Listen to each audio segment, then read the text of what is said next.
Imagine an object that contains more architectural elements than all the megacities on Earth combined.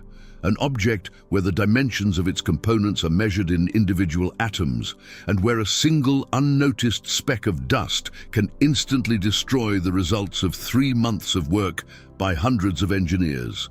If a single transistor were the size of a coin, a modern processor would cover an area larger than an entire continent. But engineers have managed to compress this gigantic continent, with its 50 billion components, into a tiny piece of silicon the size of a fingernail. This isn't alien technology or science fiction. It's an ordinary microprocessor, the heart of your smartphone, laptop, car, and the servers that support the entire global internet. Every day we scroll through our feeds, play resource-intensive games, generate images using neural networks, and communicate via video calls without even stopping to wonder, how did humanity learn to transform ordinary river sand into the most complex device in the universe? Today we'll trace this journey step by step, from sand quarries and infernal furnaces to sterile $20 billion factories where light carves out nanostructures that border on physical magic. Our entire digital civilization is built on ordinary quartz sand. Sand consists of silicon dioxide, a chemical compound of silicon and oxygen. There is a colossal amount of silicon on Earth. It is the second most abundant element in the Earth's crust. But you can't just take sand from the nearest beach and turn it into a chip. Microelectronics requires not just pure, but absolutely sterile material. First, the sand is mixed with coke and sent to arc furnaces at temperatures exceeding 1,900 degrees Celsius. There, the oxygen is burned off, and the result is what's known as metallurgical silicon. Its purity is about 98%. This is quite sufficient for manufacturing automotive parts or solar panels, but for a microprocessor, such silicon is considered impure. For the resulting transistor to function at all, we need a purity level of 99.9999999%. What does this mean in practice? Imagine a huge sandy beach stretching for hundreds of kilometers. 99's purity means that only a single foreign grain of sand is allowed on the entire beach. To achieve this level of perfection, silicon is ground, dissolved in acid, converted into the gas trichlorosilane, repeatedly distilled in distillation columns, and then precipitated back into a solid state. The result is electronic-grade polycrystalline silicon of unprecedented purity. The ultra-pure silicon is melted in a quartz crucible at a temperature of 1,425 degrees Celsius. It glows like molten lava, but if you simply let it cool, the atoms will clump together in chaotic groups, forming a polycrystal. But we need a perfectly uniform, continuous crystal lattice where every atom knows its place. This is where the real magic begins, the Czochralski method. A tiny seed, an already formed perfect single crystal, is lowered into the molten silicon.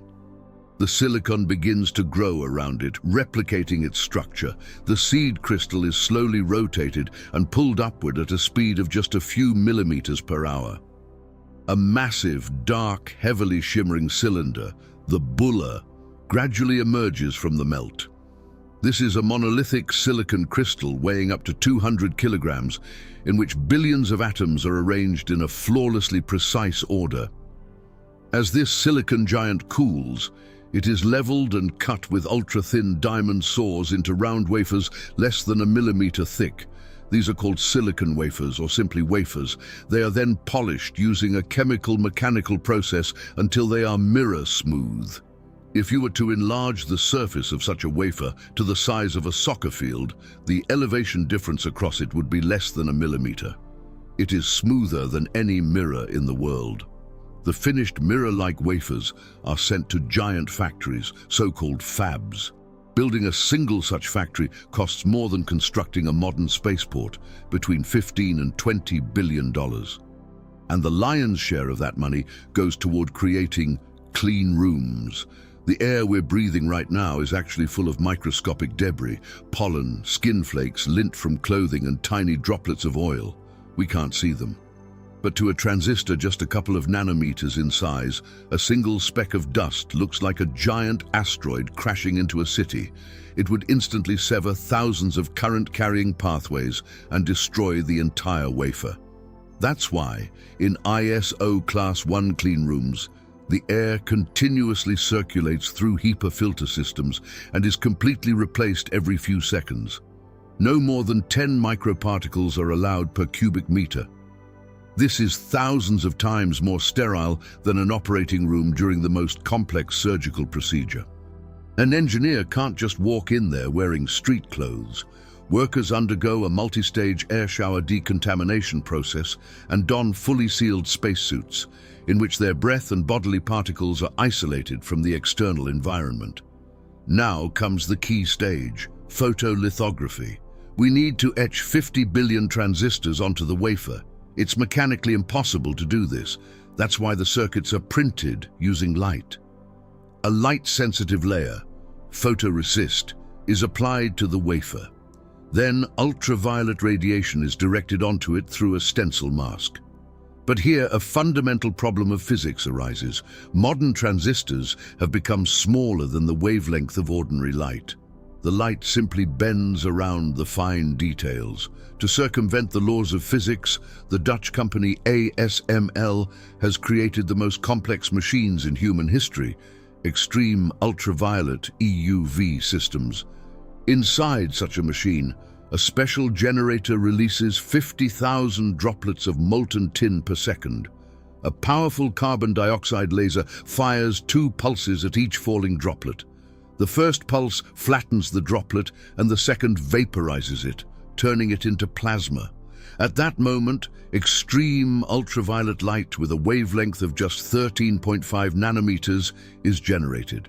Since ordinary air and lenses absorb this type of light, the entire process takes place in a deep vacuum, and the light is focused using unique mirrors with a coating just 1 atom thick, manufactured by Zeiss. This light projects the circuit pattern onto the wafer with precision down to individual atoms. Where the light hits the photoresist, it changes its properties and is washed away, exposing the silicon substrate. The exposed silicon is then sent for plasma etching. A gas discharge carefully etches away the unprotected areas, carving microscopic grooves into the crystal. Next comes the ion implantation stage. Pure silicon is a poor conductor. To turn it into a semiconductor, the exposed areas are bombarded with ions of other chemical elements, boron or phosphorus. This changes the material's structure and creates transistor gates, the very switches that form logical zeros and ones. But modern processors have long since ceased to be flat. They simply wouldn't fit on a single wafer. They are full-fledged three-dimensional metropolises rising upward across dozens of floors. The process of applying photoresist, laser exposure, etching and doping is repeated 80 to 100 times in a row. Microscopic copper and tungsten conductors are deposited between these layers, connecting billions of transistors into a single processing unit. If you took all the copper traces from a single modern processor and laid them out in a straight line, the length would be several kilometers. After 3 months of continuous processing, hundreds of finished crystals are formed on a single silicon wafer. But before the wafer is cut, it undergoes rigorous testing. An automated tester with microscopic needles touches the contacts of each chip and reads its specifications. This is where the concept that gamers and overclockers call the silicon lottery comes into play. Due to microscopic variations at the atomic level, chips from the same wafer turn out differently. Perfect crystals, capable of operating at maximum frequencies with low heat generation, are sent to flagship product lines, such as the Core i9 or Ryzen 9. If non-critical defects are found in a crystal, the defective cores are simply disabled via hardware, and the chip becomes a lower-end Core i5 or Core i3. After testing, a laser cuts the wafer into individual crystals. These are called dies. Bare silicon is incredibly fragile. It can't even withstand the pressure of a cooler. Therefore, the crystal is sent for packaging. It is mounted on a fiberglass substrate with gold or copper contacts. Liquid metal or solder is applied for heat dissipation, and a durable copper cover is placed on top. In this form, the processor finally begins to resemble what we buy in stores. The journey from an ordinary handful of sand, from a quarry to a working processor in your PC, involves 3 months of continuous production, thousands of manufacturing steps, and the work of the world's brightest minds. This tiny piece of silicon brings together quantum mechanics, high-resolution optics, ultra-precise chemistry, and space technology. And this entire colossal engineering machine is created solely to process your mouse click or render a sequence of frames in your favorite game in a fraction of a millisecond. The next time you turn on your computer, remember, right now, beneath the copper cover of your processor, billions of atomic switches are performing trillions of operations per second, all thanks to human ingenuity. If you found this episode interesting, be sure to like it, subscribe to the channel, and leave a comment. What complex technology would you like to see dissected in the next video? See you soon.